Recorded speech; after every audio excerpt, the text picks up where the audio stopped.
पहले खड़के जी आए थे यहाँ पे रैलियाँ की लगातार 80 मिनट तक खाली कुर्सियों को भाषण देते रह गए। कांग्रेस का सफाया तो बहुत पहले हमने कर दिया था, देश से कर दिया था। अब बिहार से बारी है। आज स्थिति ये है कि अपने जिला अध्यक्ष को भी निलंबित कर देते हैं। कांग्रेस की गलती जो जिस तरह का कार्य हमारे यहाँ के नगर विधायक ने किया है, जिस तरह से बक्सरवासी तकलीफ में है, गली मोहल्ले चौराहे, सरकार की इतनी योजनाएं आ रही हैं लेकिन ये ज़मीनी स्तर तक विधायकों के कारण नहीं पहुंच पा रही हैं। तो इन चीज़ों पे, इन विषयों पे भी देखने की ज़रूरत है। और बक्सरवासी अब जान चुके हैं, उन्हें पता चल चुका है कि कांग्रेस की विदाई तय है।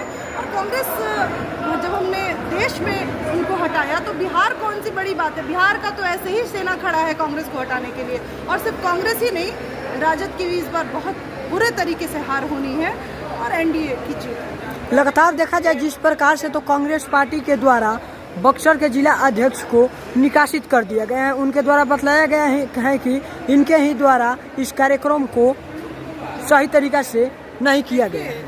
जयचंद तो सब जगह है ना, कहीं ना कहीं तो घर का भेदी लंका ढाए। तो मुझे लगता है कि ये सिर्फ जिला अध्यक्ष की गलती नहीं है। मुझे लगता है कि अब बक्सरवासी तत्पर है। कोई जिला अध्यक्ष किसी कार्यकर्ता को रोक नहीं सकता है। आज कहीं ना कहीं टूट है और देख रही है यहाँ की जनता, बक्सर की जनता, बिहार की जनता कि कांग्रेस का क्या कार्यकाल रहा है। सिर्फ आप लॉलीपॉप खाने आ जाते हैं, 10 साल आप बैठे हुए हैं नगर विधायक बनके और आपको सिर्फ यहाँ की मलाई खानी है, सदन में आपकी आवाज़ उठती नहीं है।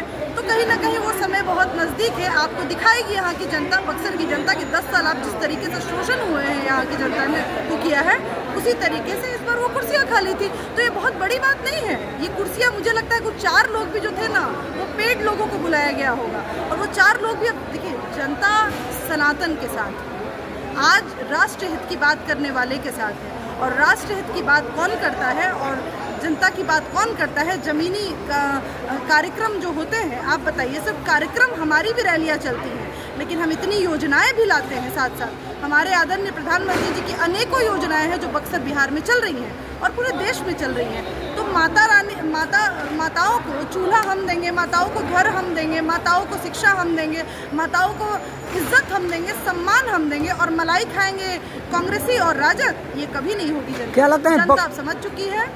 एक तरह से सोशल मीडिया पे वीडियो वायरल हो रहा है ब्रह्मपुर विधायक का, जिस तरीके से महिला का अपमान किए साड़ी बांटते समय, क्या कहेंगे? मुझे लगता है कि उनको अपने घर की महिलाओं को भी वहाँ खड़े होकर उसी तरीके से साड़ी बंटवाना चाहिए था जो सर पे वो मार मार के कर रहे थे। इस तरह से महिला शक्ति का जिस तरीके से उन्होंने अपमान किया है, बक्सरवासी सब कुछ देख रहे हैं और ब्रह्मपुर की जनता उनको अच्छे से बताएगी। मुझे लगता है कि इन लोग ना ओवर कॉन्फिडेंट हो गए हैं। इन लोगों को समझ नहीं आ रहा है कि मातृशक्ति का जब जब अपमान हुआ है, इतिहास रचा है, महाभारत और रामायण ये उसी की देन है। चिंता ना करें, सीता मैया का अपमान हुआ, उसी तरीके से उन्होंने लंका ढाया, द्रौपदी का अपमान हुआ, महाभारत रचा गया। तो महिलाओं को क्या समझते हैं आप?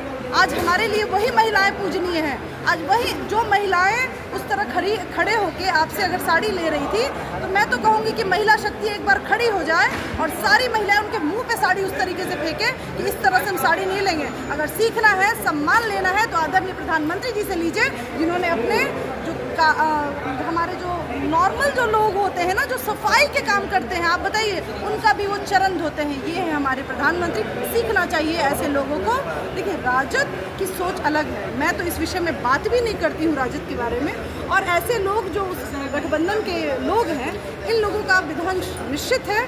आने वाला समय दूर नहीं है जब बक्सर में बहुत बहुमत से हम जीतेंगे और महिलाओं को सम्मान हमने दिया है और वही महिला शक्ति हम लोगों को बहुमत से। धन्यवाद।